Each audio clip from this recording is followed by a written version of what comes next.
नमस्कार मेरे प्यारे स्टूडेंट, मेरे प्यारे भारतवासी, मेरे प्यारे बिहारवासी। चलिए, जैसा कि हम आपको जो है त्रिकोणमिति के चैप्टर को अगर ध्यान पर दिया जाए तो त्रिकोणमिति का जो चैप्टर था 8.1 का NCERT क्लास 10th में, जिसका हम एग्जाम्पल और कुछ बेसिक फ्रॉम जो हम आपको बता दिए थे, है ना। आज हम आपको जो है करवाऊँगा 8.1 का, जिसमें 10-11 क्वेश्चन है। ये आपको जो है 11 क्वेश्चन का हम सॉल्यूशन करवाएंगे। यदि आप एग्जाम्पल को नहीं देखे हैं या इसके इंट्रोडक्शन को अगर आप नहीं देखे हैं तो सबसे पहले मेरा वो दोनों वीडियो को देखें, ताकि चैप्टर को समझने में आपको तकलीफ़ ना हो, है ना। डिस्क्रिप्शन में उसका आपको लिंक मिल जाएगा, या आइकन बटन पर क्लिक करके भी जो है आप उसे देख सकते हैं। चलिए, तो आज हम आपको इस वीडियो में आपको करवाएंगे, यह त्रिकोणमिति का पार्ट 3 होने वाला है। चलिए, आज हम आपको करवाएंगे 8.1 के कुछ क्वेश्चन करवाएंगे, है ना। क्वेश्चन को केवल हम समझने का प्रयास करेंगे। यदि समझ में आ जाएगा तो हम कोई भी बुक का क्वेश्चन हम बना सकते हैं, ठीक है। चलिए, जल्दी से एक लाइक कर दें और एक कमेंट कर दें, और यदि आप मेरे चैनल पर नए होते हैं तो उसको पहले सब्सक्राइब कर दीजिए, और अपने दोस्तों, अपने फैमिली, अपने परिवार की साथी संगति के बीच जो है वीडियो को शेयर कर दें, ताकि वे भी इसका लाभ ले सकें, ठीक है दोस्तों। चलिए, तो आज हम आपको करवा रहे हैं क्वेश्चन नंबर 1 पर अगर जिक्र किया जाए। क्वेश्चन नंबर 8.1 का कहता है कि त्रिभुज ABC में जिसका कोण 20 समकोण है। ध्यान देने वाली बात है, ABC में, जैसा कि हम जानते हैं कि त्रिकोणमिति हमेशा समकोण पर ही आधारित होता है ना। तो ये करा जिसका कोण 20 समकोण दिया, ये आपका राइट एंगल हो गया। उसके बाद अगर ध्यान दिया जाए तो ये हम इसको देखिए कर देते हैं A और इसको कर देते हैं C, ठीक है। ये मेरा आपका राइट एंगल है, तैयार हो गया, है ना।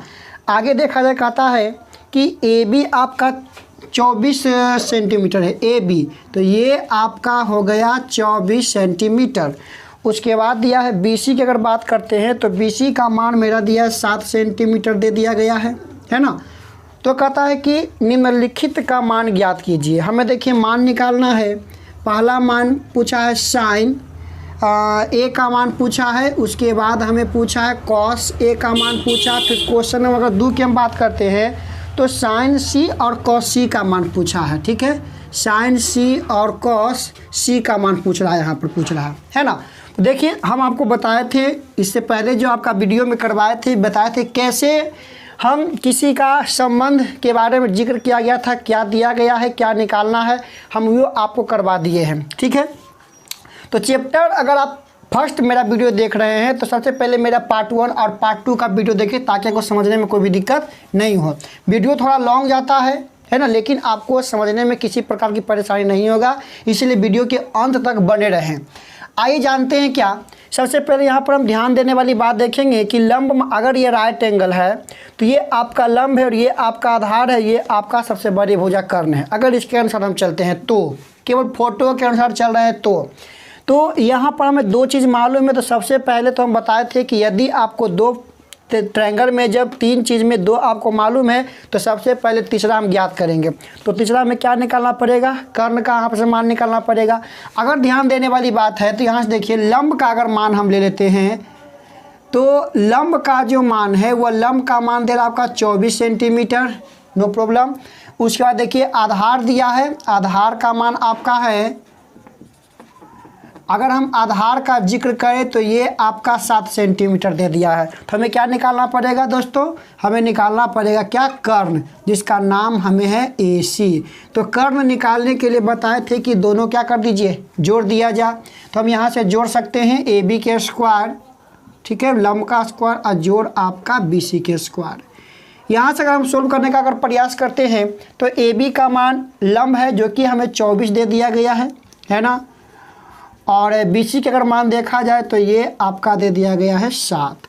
अगर हम इसे सोल्व कर लेते हैं तो ये आपका हो जाएगा, इसका स्क्वायर रूट 576, ठीक है। ये आपका 576, ये आपका 749। अगर इसको हम जोड़ दिया जाए तो ये आपका 625 हो जाएगा। यहाँ से अगर निकाला जाए स्क्वायर रूट 625 का, तो हम जानते हैं कि आपका आता है 25 सेंटीमीटर, ठीक है ना। तो हम यहाँ से देखिए तीनों के तीनों ज्ञात कर दिया। जब हम तीनों ज्ञात कर दिए तो क्वेश्चन जैसा कि हमें पूछेगा वैसे हम कहते बैठने के लिए सीखिएगा, जो आपका थीटा के जगह पर देगा वही हमें जा कर के क्या करना है, आसन करना है, ठीक है, बैठना है। तो चलिए अगर हम ध्यान दिया जाए, सबसे पहला अगर बात पर ध्यान देते हैं तो कहता है साइन ए। अगर हम साइन ए की अगर बात पर ध्यान दें तो साइन का रिलेशन हम बताए थे, साइन का रिलेशन क्या होता है, लंब और कर्ण के बीच। लेकिन ध्यान देने वाली बात क्या है, वो बैठा हुआ है कहाँ पर, ट्रायंगल में ए पर। तो हम सबसे पहले ए पर जाएंगे, ए पर बैठेंगे, कहते हैं कि जिस पर हमने बैठा वो आपका बेस है। तो यहाँ पर क्या हो रहा है, ये ए पर बैठे तो ये मेरा बेस है, बेस के अपोजिट ये आपका होगा सामने वाला, ये आपका लंब होगा, इसमें किसी प्रकार की कोई छेड़खानी करने में नहीं होगा। तो ए पर बैठा तो ये मेरा लंब होगा, है ना, ये मेरा लंब हो जाएगा। तो मतलब अगर साइन ए की अगर बात कर लेते हैं तो ये आपका लंब बटा कर्ण, तो लंब मेरा क्या पर होगा, BC, याद रखें दोस्तों, BC, ये मेरा लंब BC होगा और कर्ण में कोई परिवर्तन नहीं, AC का AC। तो BC के मान हम कर देंगे यहाँ पर 7 और इसका मान जो हम मेरा है ये आपका हो जाएगा 25 का 25, कोई प्रॉब्लम नहीं है। आगे देखते हैं, इसी में क्वेश्चन नंबर 2 कॉस ए की अगर हम बात कर लेते हैं तो कॉस ए पर अगर ध्यान दिया जाए तो कॉस का रिलेशन जानते हैं आधार बटा कर्ण, साथ साथ बोले हैं आधार बटा कर्ण होता है। तो हम ए पर बैठ रहे हैं ना, तो ए पर बैठे तो ये मेरा आधार बेस होगा, कर्ण में तो कोई परिवर्तन होगा नहीं, है ना। तो इसका अगर संबंध देखा जाए तो ये आपका हो जाएगा AB बटा AC, मतलब इसका मान आपका निकलेगा यहाँ से, AB का मान हम जानते हैं 24 और ये आपका है 25 है, नो प्रॉब्लम। अगर हम क्वेश्चन नंबर 2 की बात करते हैं, उसी में जो दिया गया है साइन C, ध्यान दीजिएगा साइन C। अब C पर जाकर हम बैठेंगे, तो C पर बैठेंगे तो ये मेरा बेस, ये मेरा लंब परपेंडिकुलर आपका हो जाएगा, है ना। तो यहाँ से अगर हम मान उठाते हैं तो ये आपका हो जाएगा AB बटा AC। तो AB की मान अगर हम आपसे पूछे तो ये आपका 24 और ये मेरा क्या हो जाएगा 25, ठीक है। अगर हम यहाँ से ले लेते हैं, अगर हम यहाँ से बात कर देते हैं आपका कॉस C का मान, अगर कॉस C का मान यहाँ पर हम देख लेते हैं तो कॉस C जब C पर बैठेंगे तो ये मेरा बेस होगा, है ना, ये आपका कर्ण हो जाएगा। तो ये आपका हो जाएगा BC बटा AC, मतलब BC का अगर मान देखा जाए तो BC का मान 7 और ये आपका हो जाएगा 25, ठीक है। तो इस प्रकार से हम निकाला। बैठने पर केवल ध्यान दें कैसे हम बैठ रहे हैं, जहाँ पर आसन करेंगे वे मेरा आपका हो जाएगा क्या, ये आपका कहलाएगा आधार, जहाँ पर हम आसन करेंगे, और जस्ट उसके जो अपोजिट आपका साइड होगा वो आपका कहलाएगा लंब कहलाएगा, और जबकि कर्ण में कोई परिवर्तन नहीं होगा। ये आपका राइट एंगल का जो इक्वल पार्ट आपका जो बने होगा उस पार्ट में आपका क्या कहलाएगा, आपका कर्ण कहलाएगा, ठीक है, इसमें कोई परिवर्तन नहीं होगा। चलिए अगर हम आपको क्वेश्चन नंबर 2 लिख लिए होंगे आप इसको, है ना। आगे देखते हैं क्वेश्चन नंबर 2, इसका अगर हम जिक्र करें आपके सामने, क्वेश्चन नंबर 2 अगर हम आपके सामने उठाते हैं, प्रॉब्लम अगर होता है समझने में तो आप हमें कमेंट के माध्यम से बता सकते हैं, ठीक है, या डिस्क्रिप्शन में जो है ईमेल आईडी या व्हाट्सअप नंबर मेरा होगा, वहाँ पर आप मेल कर सकते हैं, कोई भी डाउट, कोई भी समस्या, कोई भी तकलीफ। चलिए अब हम आपके सामने लाते हैं क्वेश्चन नंबर 2 पर ध्यान देते हैं। ध्यान दीजिएगा, क्वेश्चन नंबर 2 काफ़ी महत्वपूर्ण क्वेश्चन है, इसे बिहार बोर्ड में क्वेश्चन पूछा जा रहा है ना। इसका हम ऑब्जेक्टिव भी सोल्व करवाएंगे आपको। आकृति आपका दिया है, देखिए किताब में देख सकते हैं आप कि PQR में Q आपका राइट एंगल है। ध्यान दीजिएगा, आकृति दिया है PQR, ये आपका एक आकृति राइट एंगल दिया है, जबकि Q आपका राइट एंगल है और ये आपका P है और ये मेरा क्या है R है। उसके बाद हमें देखिए दे रहा है कि ये आपका PQ का मान 12 सेंटीमीटर, ये आपका दे रहा है 12 सेंटीमीटर, जबकि कर्ण हमें दे रहा है 13 सेंटीमीटर। तो बोल दीजिए सबसे पहले हम क्या करेंगे, सबसे पहले क्या करेंगे, आधार का मान निकालेंगे, ठीक है। सबसे पहला काम होगा कि मैं आधार निकालूंगा। तो यहाँ से अगर ध्यान दिया जाए, चूँकि देखिए दिया गया है, अगर हम PQ की मान पर ध्यान दें तो PQ बराबर ये आपका दिया है 12 सेंटीमीटर, जबकि PR का अगर ध्यान दिया जाए तो ये मेरा आपका हो रहा है 13 सेंटीमीटर हो रहा है, ठीक है। अब ध्यान यहाँ से क्यू आर का मान निकालते हैं। तो क्यू आर का मान ये आपका वाट है, तो ये आपका आधार है। तो आधार निकालने के लिए कर्ण में से लंब को हम घटा देंगे। सिंपल सा लॉजिक बताया था, याद करने का कोई फंडा नहीं। ध्यान दीजिए, यहाँ से निकाल लेते हैं आधार क्यू आर। तो क्यू आर निकालने के लिए हम कर सकते हैं कि कर्ण के स्क्वायर माइनस क्या कर देंगे, लंब का स्क्वायर, मतलब 12 का स्क्वायर। अच्छा, कर्ण का स्क्वायर मतलब 13 का स्क्वायर आपका 169 हो जाएगा और 12 का 144 हो जाएगा। अगर हम इसको घटा देते हैं तो ये आपका 5, ये आपका 2, मतलब ये आपका आ जाएगा 5 सेंटीमीटर। मतलब ये जो हमने निकाला ये मेरा क्या निकला, 5 सेंटीमीटर निकला, है ना। अब देखिए ये निकाला। अब क्वेश्चन क्या करा, क्वेश्चन के अनुसार हम देखते हैं, कहता है तो हमें निकालना है tan p minus cot r का मान निकालना। ठीक है, चूँकि हमसे पूछ रहा है tan p minus cot r, है ना। tan p और कॉट r का मान हमसे पूछा गया है। तो आइए हम निकालने का प्रयास करते हैं tan p। तो tan p, पहला बात बैठने पर हम ध्यान दें, p तो पहले tan का रिलेशन आपका होता है लंब बटा आधार, जबकि p पर बैठेंगे तो बता दीजिए लंब क्या होगा। ये आपका बेस, क्योंकि यहाँ पर आसन कर रहे हैं, है ना। यहाँ पर हम देखिए p पर हम आसन करेंगे तो ये आपका बेस, ये आपका लंब। तो इसके अकॉर्डिंग हम चलते हैं। तो ये आपका हो जाएगा क्यू आर और बटा हो जाएगा आपका कौन चीज़, पी क्यू। ठीक है, आ जाइए। अब r पर हम ध्यान दिया जाए तो r पर देखेगा तो ये मेरा बेस और ये आपका लंब आपका हो जाएगा। तो कोड का संबंध आपका होता है आधार बटा लंब, आधार बटा लंब। तो अगर हम r पर यहाँ पर अगर बैठ रहे हैं तो ये मेरा बेस होगा ना। तो क्यू आर और ये आपका क्या हो जाएगा, पी क्यू।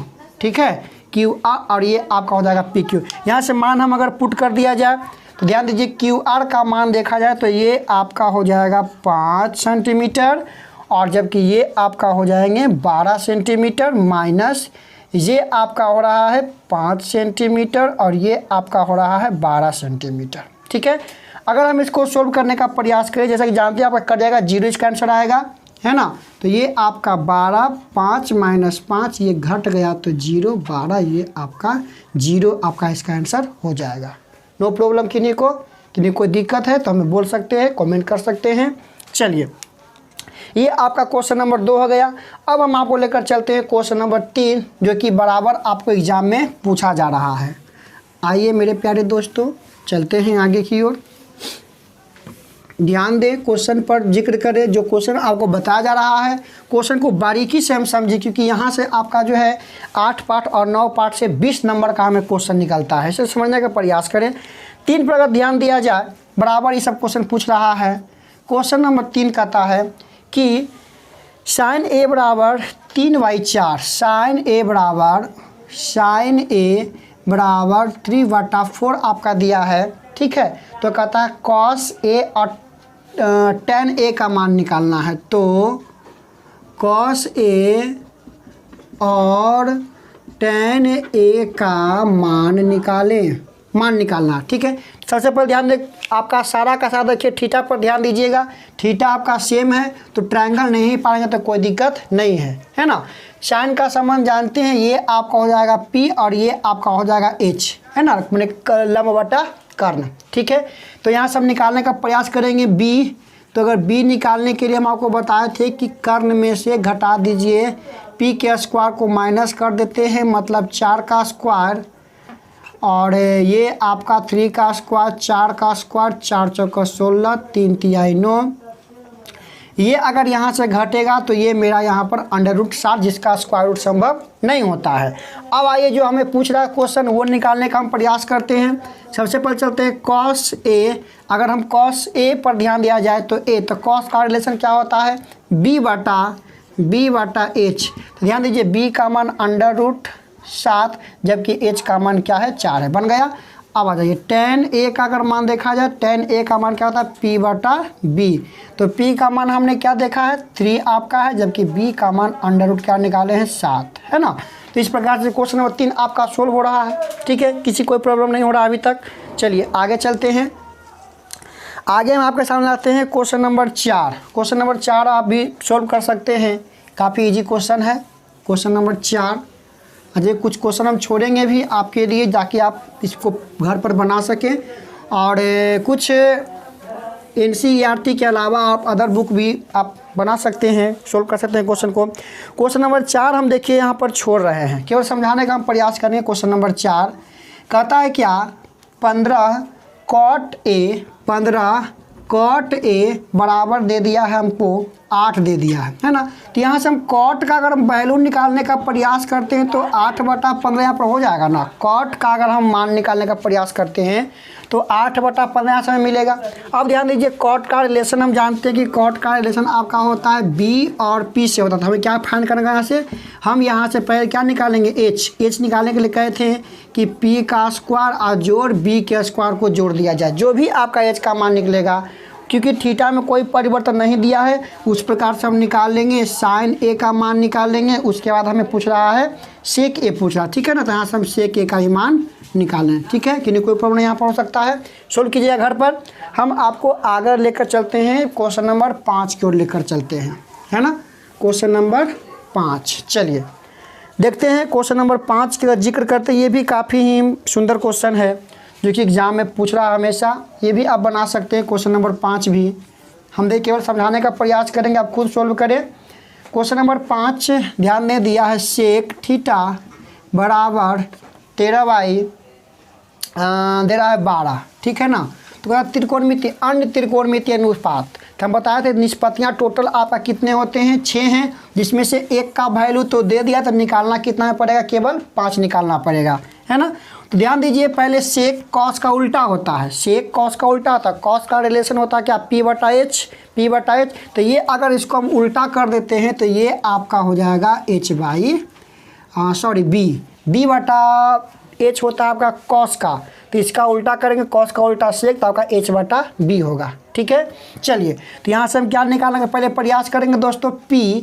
तो P के मान निकालने के लिए हम बताए थे कि H के स्क्वायर में से B के स्क्वायर घटा दीजिए, है ना। जैसा कि अगर देखा जाए तो ये आपका हो जाएगा 13 का स्क्वायर माइनस में 12 का स्क्वायर। 13 के अगर मान देखा जाए 169 माइनस 144, अगर यहाँ से हम देखते हैं तो ये आपका आ जाएगा 25, तो ये आपका 5। यहाँ से त्रिकोणमितीय अनुपात जो प्लस साइन कॉस टैन आप यहाँ से निकाल सकते हैं, किसी कोई प्रॉब्लम नहीं है। क्योंकि थीटा में तो कोई परिवर्तन बैठना है, थीटा आपका सेम ही रहेगा, किसी को कोई प्रॉब्लम नहीं है। यहाँ पर आगे हम बढ़ने का प्रयास करते हैं और आपके लाते हैं क्वेश्चन नंबर 6। जैसा कि एग्जाम्पल में हम इस प्रकार के क्वेश्चन को बता चुके हैं, है ना। एग्जाम्पल में काफ़ी हम डिटेल से बता दिए थे। ये 2 मेथड से बनता है, एक शॉर्ट मेथड से भी हम बना सकते हैं, एक लॉन्ग मेथड से भी हम इसको बना सकते हैं, है ना। तो आइए हम आपको बताते हैं लॉन्ग मेथड का हम प्रयोग करके देखते हैं यहाँ पर क्वेश्चन नंबर 6 में। चलिए बहुत ही सुंदर क्वेश्चन है, ध्यान दें। 6 पर अगर हम जिक्र किया जाए, कहता है कि कोण A और कोण B न्यून कोण है। कोण A और कोण B आपका न्यून कोण है, जहाँ cos A बराबर cos B है। तो दर्शाइए कि कोण A बराबर कोण क्या आपका है, B है। हम 2 मेथड से बना सकते हैं, इसको हम सर्वांगसम मेथड से बना सकते हैं और एक हम समद्विबाहु त्रिभुज के गुण से भी बना सकते हैं। हम आपको यहाँ पर बताएंगे सर्वांगसम मेथड बताएंगे। तो हम पिछले जब इसका एग्जाम्पल बता रहे थे तो एग्जाम्पल में सर्वांगसम का हम बताए थे। सर्वांगसम क्या है, 6 पार्ट में मेरा बता गया है। सर्वांगसम क्या है कि जब 2 त्रिभुज आपस में सर्वांगसम होते हैं, देखिए पीछे री कर देते हैं हम। जब 2 त्रिभुज आपस में सर्वांगसम होते हैं, जब 2 मान लिया जाए ABC और ये आपका PQR, जब कोई भी 2 त्रिभुज आपस में सर्वांगसम सिमिलर है ना, ये आपका सिंबल है, होते हैं, तो उनके दोनों सभी साइड एक ही रेशियो में होता है। जो इनका साइड होगा वे आपका एक ही रेशियो में होगा, मतलब ये आपका हो जाएंगे AB के रेशियो में ये आपका आ जाएगा PQ। उसके बाद आपका बेस के रेशियो में आपका आ जाएगा QR, ठीक है। और AC के आपके रेशियो में आ जाएंगे कौन, PR यहाँ पर आपको मिलेगा, है ना। और सभी कोण आपका इक्वल होगा, मतलब कोण angle A equal to angle P और angle B equal to angle Q और angle C equal to angle R। ये याद रखिए, ये कब होगा, जब सिमिलर होगा। जब ट्रायंगल आपका क्या होंगे, सिमिलर होंगे, समरूप होंगे, तब ये घटना का घटेगा। जबकि सर्वांगसम आप लोग जानते होंगे, 9th में पढ़े होंगे, सर्वांगसम सभी अंग से बराबर, तो उसमें क्या होता है, बराबर सभी साइड आपस में क्या होंगे, इक्वल। लेकिन जब समरूप की हम बात करते हैं तो उनकी भुजाएं अनुपात में होते हैं और सभी कोण आपस में क्या होते हैं, बराबर। तो हम इसको समरूपता से बनाएंगे। चलिए हम समझाने का प्रयास करेंगे, आप थोड़ा सा समझे बारीकी से। दो ट्रायंगल है, दोनों देखिए ट्रायंगल को हम अगर ध्यान से देखा जाए तो ये त्रिकोणमिति है, इसीलिए हमें समकोण लेना तो अनिवार्य हो जाएगा। ध्यान दें बात पर, ठीक है। ये ट्रायंगल लिया और यहाँ से हमने एक ट्रायंगल और लिया, है ना, दो ट्रायंगल हमने यहाँ से लिया। अब ध्यान देने वाली बात है, अगर इसका नामाकरण कर ध्यान दीजिए, बी और ए और बी न्यून कोण है, तो मतलब ए आप यहाँ रखिए और इसका बी हम यहाँ रखेंगे, क्योंकि दोनों को न्यून कोण बनाना है। ये आपका राइट एंगल होगा, ये आपका राइट एंगल होगा। अगर हम इसको देखिए सी कर देते हैं, इसको हम डी कर देते हैं, इसको पी कर देते हैं, इसको क्यू कर देते हैं, तो यहाँ से जो मेरा बन रहा है ए और बी, ये आपका एक न्यून कोण है, क्योंकि ये दोनों आपका एक न्यून कोण का निर्माण कर रहा है, ठीक है। अब ध्यान देने वाली बात क्या है, जैसा कि हम मान सकते हैं, माना थोड़ा लॉन्ग जाएगा, ध्यान दें, माना त्रिभुज डी सी ए तथा त्रिभुज पी क्यू बी दो समकोण त्रिभुज है, ठीक है। दो समकोण त्रिभुज है जिसमें कोण सी तथा कोण सी तथा कोण क्यू समकोण है, मतलब राइट एंगल है, समकोण है, ठीक है, कोई प्रॉब्लम नहीं। अब यहाँ पर लिख सकते तथा, देखिए दिया है, ध्यान दें, दिया है, क्या दिया है, ध्यान दें, दिया है क्या, कहता है कि कॉस ए बराबर कॉस आपका बी है, दिया है cos A equal to cos B, है ना, cos A equal to cos B यहाँ पर दिया है, ठीक है ना। तो हमें जो है प्रूफ करना है कोण ए बराबर कोण बी, तो साबित करे कि कोण ए बराबर कोण क्या का हो रहा है, बी, यही हमें प्रूफ करना है, ठीक है। चलिए अगर हम क्वेश्चन पर ध्यान दिया जाए, अगर यहाँ से हम हल करने को सोचें तो सबसे पहले हम चलते हैं फर्स्ट ट्रायंगल में चलते हैं, ठीक है। चलते हैं त्रिभुज, समकोण त्रिभुज आपका ध्यान दे देते हैं, समकोण त्रिभुज डी सी ए में ध्यान दीजिए, डी सी ए के लिए ए का रिलेशन देखिए ये हमें दिया है ना, तो ए का रिलेशन है तो पहले हम इसी को यहाँ से उठा लेते हैं, क्योंकि दिया है कि अगर हम कॉस ए, ध्यान दें, अगर हम कॉस ए को यहाँ से उठा लेते हैं, कॉस ए को यहाँ से हम उठाते हैं, ठीक है, तो कॉस का संबंध, ध्यान दीजिएगा, ए पर हमने बैठा तो कॉस का संबंध क्या होता है, बेस और परपेंडिकुलर, ठीक है, नहीं सॉरी हाइपोटेनस आपका हो जाएगा कर्ण, तो ये आपका हो जाएगा सी ए और बटा आपका हो जाएगा कौन चीज़, डी ए आपका हो जाएगा, नो प्रॉब्लम। फिर अगर लेते हैं हम समकोण त्रिभुज किसमें, पी क्यू बी में, अगर हम समकोण त्रिभुज पी क्यू बी में चलते हैं तो पी क्यू बी में अगर देखा जाए तो क्या दिया इसका रिलेशन, कॉस बी, तो कॉस बी पर अगर जिक्र करते हैं तो यहाँ पर आपका हो जाएगा क्यू वी बटा हो जाएगा आपका पी बी, है ना। चूँकि हमें क्वेश्चन में दिया है, ध्यान देने वाली बात है, चूँकि क्वेश्चन में क्या ये दोनों आपस में क्या इक्वल हैं, मतलब दिया है cos A equal to cos B, जब एक साइड इक्वल है तो ये पार्ट भी क्या मेरा हो जाएगा, इक्वल हो जाएगा, नो प्रॉब्लम। तो हम यहाँ से कर सकते हैं कॉस सी ए बटा डी ए इक्वल टू आपका हो जाएगा क्यू बी बटा पी बी, है ना। थोड़ा सा ध्यान दें, सिमिलर के लिए कहते हैं कि ये साइड इससे और ये साइड इससे, लेकिन यहाँ पर हम देख रहे हैं कि सी ए आपका हो रहा है डी ए, मैंने एक ही एंगल है आपका, तो थोड़ा सा ध्यान दें कि अगर इसको हम अगर क्रॉस कर देते हैं, बराबर दोनों क्रॉस गुना होता है, क्रॉस करने का प्रयास करते हैं तो सी ए के सी ए और इसके जगह पर यदि हम कर देते हैं क्यू बी और ये आपका हो जाता है डी ए और यहाँ पर हम कर देते हैं क्या, पी बी, यहाँ पर केवल क्रॉस किया है ना। तो ध्यान दीजिए, देखिए सी बी सी ए का रिलेशन अब आपका क्या होगा क्यू बी, मैंने इसका बेस और इसका आपका हाइपोटेनियस इसके हाइपोटेनियस के आपका रेशियो में आ रहा है। लेकिन हम आपको बताए थे कि सिमिलर के लिए मैंने तीनों साइड आपका एक ही रेशियो में होना चाहिए, तीनों साइड मेरा एक ही रेशियो में होना चाहिए, तीनों साइड। यहाँ पर 2 गो है, थोड़ा सा हम यहाँ पर ध्यान देंगे, यहाँ पर थोड़ा इसको हम इक्वेशन कर लेते हैं फर्स्ट, और यहाँ पर देखिए सॉरी इसको छोड़ दीजिए, यहाँ पर हम थोड़ा सा यहाँ पर करेंगे माना कि CA बटा QB इक्वल टू DA बटा कर देते हैं PQ इक्वल टू हमने क्या माना 1 यहाँ से माना है ना, और इसको हम इक्वेशन बना देते हैं फर्स्ट। ध्यान दें, इसको हम इक्वेशन फर्स्ट बनाए हैं, ठीक है।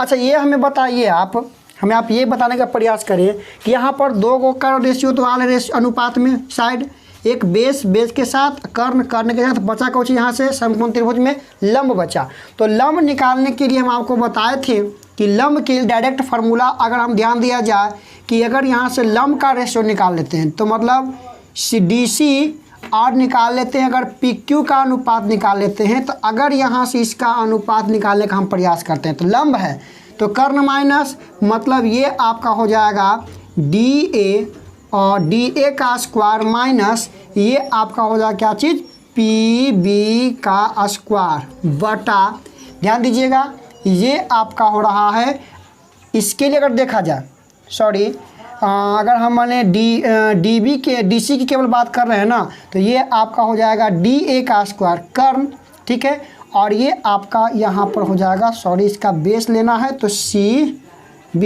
एक ही ट्रायंगल में हम काम कर रहे हैं। अगर इस पर ध्यान दिया जाए PQ की अगर बात करते हैं तो PQ की अगर बात किया जाए तो ये आपका तो कर्ण यहाँ पर क्या हो जाएगा PB का स्क्वायर माइनस आपका क्या हो जाएगा ये आपका निकाल रहे हैं क्या, तो PB का स्क्वायर माइनस आपका हो जाएगा QB का स्क्वायर, नो प्रॉब्लम। चलिए थोड़ा सा यहाँ पर आप ध्यान देंगे कि DC बाई PQ ऊपर वाला को अगर छोड़ दिया जाए, किसी को भी हम चेंज कर सकते हैं, ध्यान दें CB वटा, ध्यान दीजिए PQ PB ध्यान दीजिए, यहाँ से PB को हम लिख सकते हैं, देखिए तो दोनों आपस में इक्वल है, PB को हम लिख सकते हैं DA लिख सकते हैं ना, PB को चेंज कर देते हैं हम किस में DA में, ध्यान दीजिएगा PB को हम लिखा DA के स्क्वायर है तो स्क्वायर माइनस, ध्यान दीजिए QB, देखिए QB को हम लिख सकते हैं CA,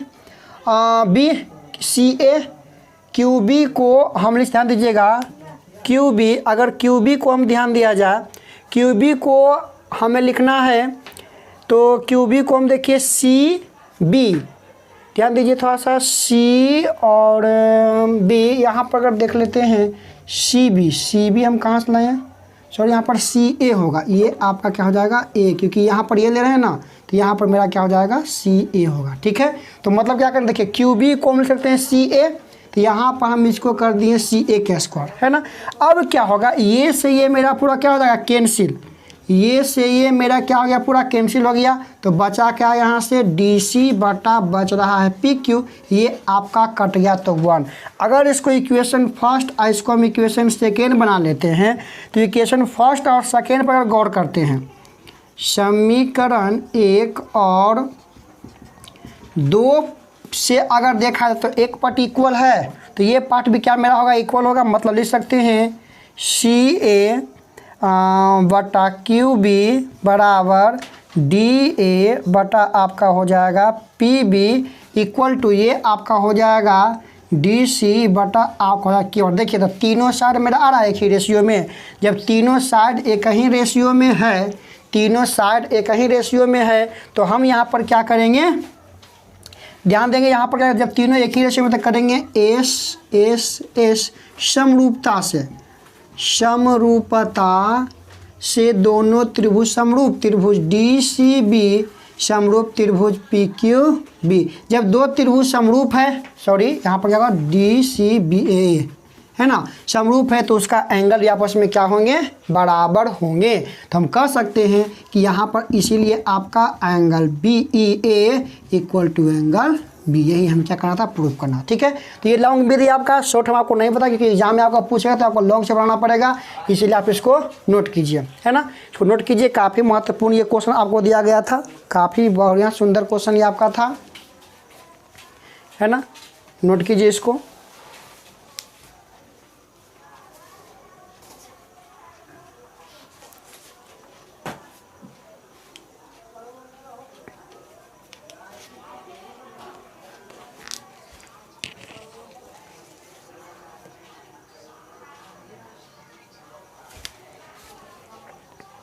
चलिए नोट कर लिया होंगे आप।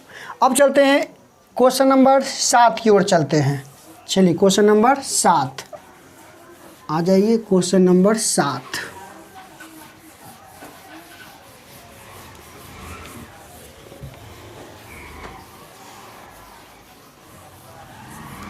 क्वेश्चन नंबर 7, अगर हम आपसे बात करें क्वेश्चन नंबर 7 का जिक्र करें तो ये आपको सोल्व करने वाला काफ़ी सुंदर क्वेश्चन है, क्वेश्चन नंबर 7। ठीक है, क्वेश्चन नंबर 7 हमें करा है क्या कि कॉट थीटा बराबर 7/8, कॉट थीटा बराबर दे रहा 7/8। तो हमें देखिए निकालना क्या है, तो फर्स्ट हमें ज्ञात करना है 1 plus sine theta, 1 plus sine theta into हमें ज्ञात करना है 1 minus sine theta, 1 minus sine theta by हमें निकालना है क्या 1 plus cos theta, 1 plus cos theta और माइनस में 1 माइनस कॉस थीटा, है ना। यही हमें क्या करना है, ज्ञात करना है। चलिए मेरे प्यारे दोस्तों, इसको हम थोड़ा सा आगे बढ़ाते हैं। इसमें 2 क्वेश्चन है, एक क्वेश्चन और इसमें दिया गया है। क्वेश्चन नंबर अगर 2 का हम जिक्र करते हैं तो कॉट थीटा का मान, तो कॉट थीटा का मान यहाँ ज्ञात करना है। अब हम देखिए, हम प्रयास कर लेते हैं निकालने का। तो सबसे पहले देखिए कॉट का रिलेशन, सब थीटा में आपका सेम चल रहा है, तो कॉट का रिलेशन हम जानते हैं कि ये आपका होता है BYP। तो हमें निकालना क्या पड़ेगा यहाँ से, सबसे पहले हम चलेंगे क्या, चूँकि लिख सकते हैं B बराबर आपका 7 है जबकि P बराबर मेरा 8 है, तो सबसे पहले क्या निकालेंगे यहाँ से H। तो H का मान पर ध्यान दिया जाए तो H के लिए हम जानते हैं √B का स्क्वायर, P का स्क्वायर और जोड़ क्या करेंगे, B का स्क्वायर। चलिए आगे देखते हैं, P का मान क्या मेरा दे रहा है 8 का स्क्वायर प्लस ये आपका हो रहा है 7 का स्क्वायर। चलिए 8 ही ठीक है 64 प्लस 7 49, ठीक है। ये दोनों को मर्ज कर दीजिए तो ये आपका हो जाएगा 13 के 3 बाकी 1 छोटा 10 गया, 113 का स्क्वायर रूट संभव नहीं है तो इसको हम यहीं पर छोड़ दिया जाए। और जो क्वेश्चन दे रहा है उसको देखिए उठाइए फर्स्ट का, पहले फर्स्ट का हम अगर जिक्र करते हैं तो दिया है क्या 1 प्लस साइन थीटा और इंटू 1 माइनस साइन थीटा, है ना, ध्यान दीजिए। और ये आपका 1 plus cos theta into 1 minus cos theta. अच्छा, इस पर थोड़ा सा आप कुछ देख सकते हैं, 1 plus sine theta 1 minus sine theta, मतलब एक बार जोड़ करके एक बार घटा करके तो डायरेक्ट फार्मूला होगा ना, ए स्क्वायर माइनस बी स्क्वायर हो सकता है ना। तो देखिए हम इसी को हम पहले तोड़ देते हैं, तोड़ने का हम पहले प्रयास कर लेते हैं, है ना। तो यहाँ पर लिख सकते हैं, देखिए इसको लिख सकते हैं ए स्क्वायर माइनस आपका हो जाएगा साइन स्क्वायर थीटा, किन्हीं कोई प्रॉब्लम नहीं है। उसी प्रकार देखिए ये भी आपका फार्मूला में है तो इसको लिख सकते हैं एक स्क्वायर और माइनस आपका हो जाएगा कॉस स्क्वायर थीटा, ठीक है। चलिए हम देखिए इसको 1 माइनस साइन स्क्वायर थीटा आ जाइए, ये भी आपका 1 माइनस कॉस स्क्वायर थीटा। अब जो मान दिया है मान को देखिए हम पुट कर रहे हैं, ध्यान दीजिएगा, ध्यान दीजिए। देखिए 1 माइनस साइन का रिलेशन क्या होगा आपका, साइन का रिलेशन मेरा हो जाएगा क्या, साइन का रिलेशन क्या होता है जल्दी बोलिए, P/H का कौची कर दीजिए यहाँ पर स्क्वायर और 1 माइनस कॉस का रिलेशन जो मेरा होगा वह कॉस का रिलेशन B/H का क्या हो जाएगा, स्क्वायर हो जाएगा। आगे अगर इसको बढ़ाया जाए तो 1 माइनस P का वैल्यू क्या है जी, ध्यान दीजिए, P का वैल्यू आपका 8 है जबकि H का वैल्यू हमने निकाला √113 का, ये आपका whole square by 1 minus B का मान 7 है और ये आपका √113 का क्या हो जाएगा, होल स्क्वायर हो जाएगा, है ना। अब आइए इसको हम सोल्व करने का प्रयास कर लेते हैं। तो 1, ठीक है, 1 माइनस 8 का आपका 64 और ये आपका 113 y।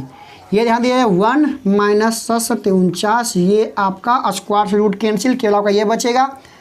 अगर आगे देखा जाए तो इसका हम एलसीएम यहाँ पर ले सकते हैं। एलसीएम अगर लिया जाए तो 113, तो ये आपका 1, ये आपका 1, तो ये भी क्या आएगा 113 माइनस 64 और ये मेरा हो जाएगा 113। एलसीएम कर लेते हैं, यहाँ से एलसीएम लेते हैं 113, तो ये भी आपका 113 माइनस आपका क्या हो जाएगा 49। ठीक है, अब घटाने का केवल आपका, तो यहाँ से हम घटा सकते हैं। तो देखिए 13 में से अगर हम 7 घटाते हैं, 13 में से अगर 4 घटाते हैं तो ये मेरा बच जाएगा 9। ठीक है, ये आपका 10 में से, तो ये आपका 4 और ये मेरा बच जाएगा कितना, 13 में से घटाएंगे तो ये आपका बच जाएगा 4 और ये मेरा बचेगा 6, मतलब 49/64 इसका राइट आंसर आ रहा है।